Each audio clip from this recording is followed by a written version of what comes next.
최쌤의 투자 스텝 업 2강의 세 번째 시간을 하겠는데요. 주식시장의 4요소, 그러니까 4요소라고 그냥 뭐 투자하시는 분들이 많이 이제 이야기를 하세요. 그래서 뭐 잘 아는, 뭐 잘 아시겠지만, 기본적인 펀더멘탈에 대한 부분들, 두 번째는 기술적 분석, 세 번째는 뭐 수급, 네 번째는 자 뭘까요? 대외 변수가 있겠죠. 자, 하나씩 한번 볼까요? 자, 4요소 기본적인 분석, 가치평가 5단계 말씀을 드릴 때 뭐 하는 회사인지 알아야 될 것 같고요. 또 그 회사가 돈을 벌어서 뭐 계열사라든지 등등등 여러 가지를 다 뭐 배당이라든지 이런 여러 가지 기업에 대한 보고서에 대한 이런 것들 다 확인할 수가 있을 것 같고요. 기술적 분석은 어떤 겁니까? 뭐 흔히 말하는 요게 이제 뭐 이동평균선 아니면 뭐 흔히 말하는 뭐 기술적인 여러 가지가 있잖아요. 뭐 MACD도 있고요. 뭐 일목균형표 뭐 등등 뭐 이런 식으로 차트를 보면서 차트의 어떤 우리가 지지와 저항을 보고 그리고 이게 결국엔 주가의 기술적인 그런 그림 속에서 위치잖아요. 위치. 주가가 오르고 내리고 할 때 거기에 그 위치를 보여주는 게 이제 기술적 분석인데 여기에 뭐 거래량도 있고요. 기술적 분석을 책자들은 많이 나와 있고요. 그걸 기술적 분석을 통해서 매매도 많이 하시는 분들도 주변에 많이 계시죠. 왜냐하면 여기서 샀다가 여기서 팔고 사고 팔고 이런 식으로 합니다. 그러니까 이동평균선이 이렇게 그려진다면 사고 뭐 팔고 뭐 이런 식으로 할 수 있는데 이게 이제 기술적 분석의 뭐 장점이기도 하지만 단점이기도 한 게 뭐냐면 이게 약간은 이제 후행성이 좀 있다는 거죠.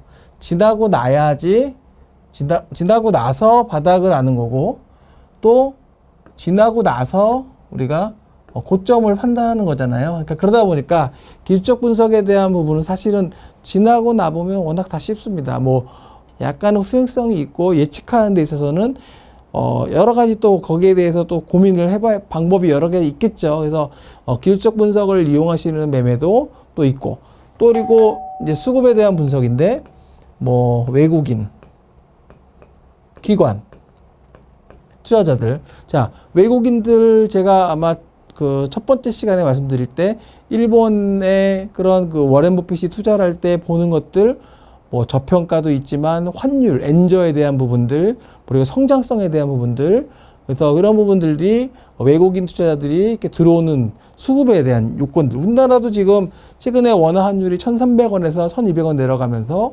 뭐 외국인들 수급이 올해 뭐 16조 들어왔다 뭐 이런 얘기를 하잖아요.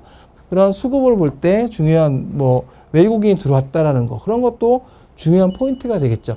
그리고 기관들 국내 주식 투자를 하는 그런 기관들의 또 자금에 대해서 우리가 또 잘 알아야 되겠죠. 그래서 이에 대한 또 장기 투자에 대한 부분들, 그게 뭐 인덱스 펀드라든지 여러 가지 좀 이야기가 할 수가 있겠는데 어쨌든 여기 수급에 대한 부분들도 보셔야 되겠고, 근데 올해 제가 느꼈던 건 올해 2차 전지 주식들이 많이 올라가면서 느꼈던 건 뭐냐면 개인도 이제 정말 큰 손들이 정말 많이 있고 유동성의 시장이 꽤 많이 풀렸구나. 자금이 지금 뭐 금리가 3.5% 국내는 뭐 한데도 자금 유동성은 꽤 그러니까 뭐 투자 쪽으로만 본다면 상당히 많이 있구나라고 이번 개인도 꽤 좀 생각이 들었습니다. 이번에 2차 전지의 상승을 보면서 자 마지막으로 대외 변수 뭐가 있을까요? 대외 변수 보게 되면 뭐 아시겠지만 뭐 러시아 우크라이나 전쟁 같은 경우 우리가 알 수가 없는 거잖아요. 이런 부분들 그리고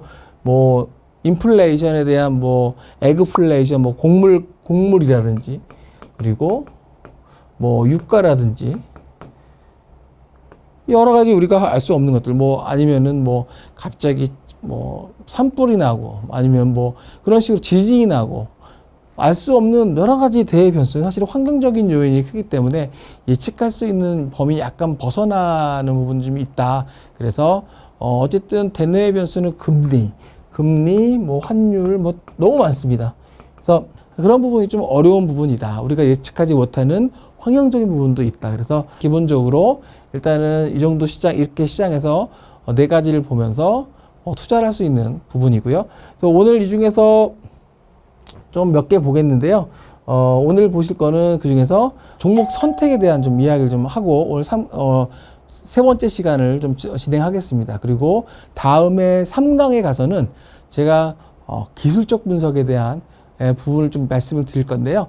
기술적 분석, 이동평균선 뭐 잘 아시죠? 이렇게 차트 그리고 올라가고 내려가고 지지와 저항의 대부분 이런 기술적 분석 투자를 하거든요. 그러니까 이게 이제 주로 뭐 단기적인 트레이딩도 가능하고 뭐 중장기도 가능한데 오늘은 말씀드릴 거는 그 종목을 선택을 어떻게 할 것인가에 대한 전략입니다. 그래서 포트폴리오 내 가지고 있는 기업이 A, B, C, D, 뭐 E 5개 종목을 가지고 있어요. 근데 예를 들면 종목이 여기에 이게 보면 IT 삼성전자, SK 하이닉스 IT 쪽 삼성 쪽이고 자동차 여기 제약바이오 여기 게임이나 SM 엔터잖아요.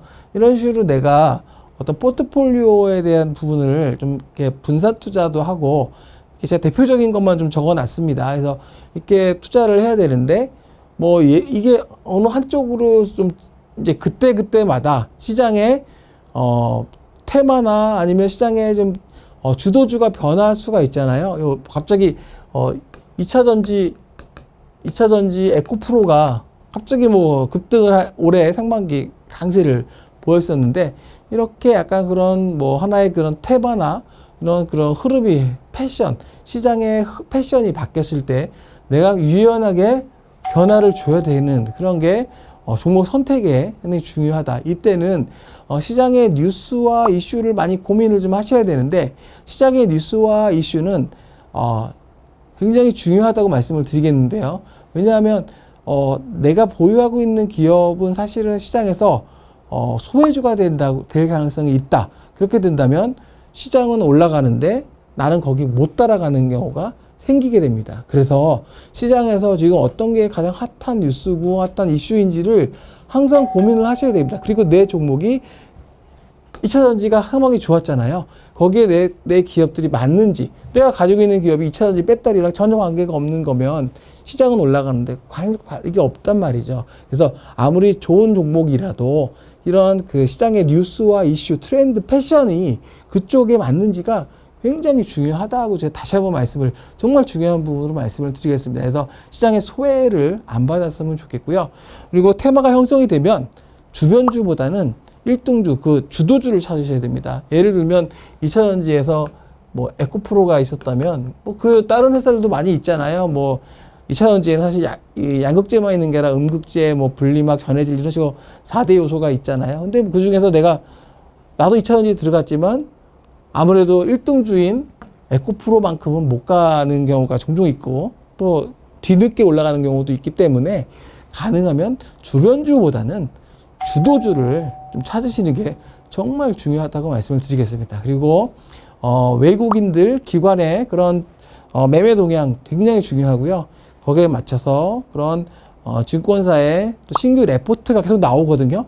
레포트가 계속 나온다면 투자자 입장에서는 계속 확인할 수가 있습니다. 그래서 그런 부분들, 그래서 종목을 선정할 때 그런 성장성과 실적과 연결고리를 분석하는 게 중요할 것 같습니다. 제가 다음 뭐 3강 시간에는 매매 타이밍, 그러니까 아까 기술적 분석에 대한 말씀을 드린다고 그랬잖아요.